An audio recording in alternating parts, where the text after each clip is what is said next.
Hello everybody, in today's video we are going to learn about syllable stress. So first you will learn what a syllable is, just to review in case you don't know, and then we will learn about the stress in multi-syllable words. Let's get started. So first, of course, what is a syllable? A syllable is a unit of sound. All words have at least one syllable, they're at least one sound, and many of them, especially in English, are multi-syllable, meaning they have more than one sound. Let's take a look at an example. The word no has one syllable because it's only one sound. No. The word today is two sounds. Today, today, two syllables. Today. And the word banana, banana, is three sounds, therefore it's three syllables. Banana, banana. So what do syllables have to do with stress? Well, for one thing, in many languages all over the world, when a word has more than one syllable, each of those syllables receive the exact same amount of stress. So let's go back to the last word, banana. In many languages, banana is pronounced banana, banana. So each of those sounds is equal. They're receiving the same amount of stress.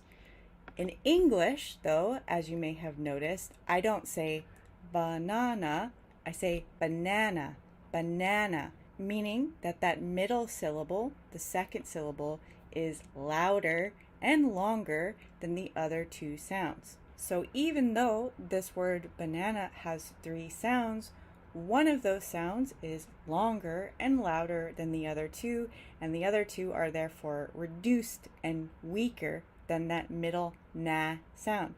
Banana, banana. So what's essential to know about English pronunciation is that whenever a word has more than one syllable, one of those syllables will be louder and longer or stressed compared to the other syllables. There will always be one syllable that's stronger than the others, and therefore the other syllables will be reduced. We see this in another word that we just talked about before, which is today. A lot of students, when they learn English for the first time, give both of these sounds equal stress, and they'll say today. Today. But actually here, day is the stronger sound. So when I say this, it's going to sound like today, today. That to is reduced to just t, today, today, today. When a vowel appears in a syllable that is reduced or a non-stressed syllable, it will be replaced with what we call a schwa sound.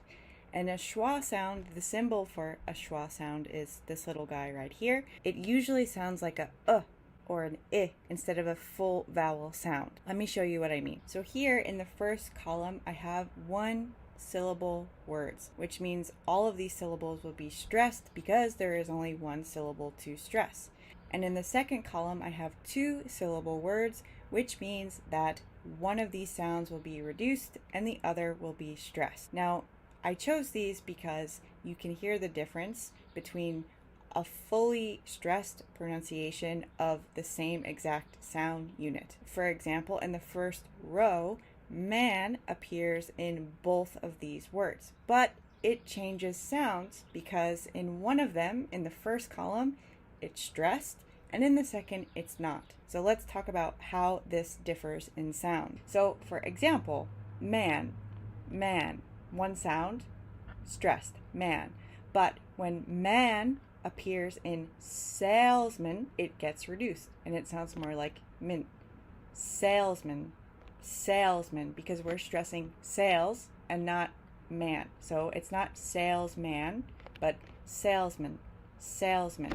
Here's another really common pronunciation mistake that I hear with late, right? When it's one syllable, late, it's fully pronounced, stressed, but when it's in chocolate, the sound changes. It's the exact same spelling, but the pronunciation is different. Chalk is stressed, lit is not. Chocolate, chocolate. And lastly, we have fast when it's one syllable by itself, but when it's in breakfast, it changes. Breakfast, breakfast. Fast, breakfast. Late, chocolate. Man, salesman. So you may be asking yourself, okay, Gabby, that is fantastic information, but how do I know which syllable to stress if a word has more than one syllable? And that is a great question. There are some rules for syllable stress. However, there are too many to cover for one video. And not only that, but there tend to be a lot of exceptions. So I think the best way to know is to just check the dictionary. In my opinion, one of the best resources for this is just www.dictionary.com. When you go to that site, you can search any word, and let's say we search banana. In brackets, it will give you how many syllables the word has. So you can see here b-nan-a, which means it has 3 sounds that they're separated by these dashes. And the one that is stressed is in bold. So here it's nan. Now you can also, of course, click the audio to hear it, which you should do anyway. But you can also click on where it says show IPA, and it will bring you to something that looks like this. It will give you the phonetic spelling to this, and this is a whole nother set of symbols that you can learn if you want to, though I don't particularly think it's necessary.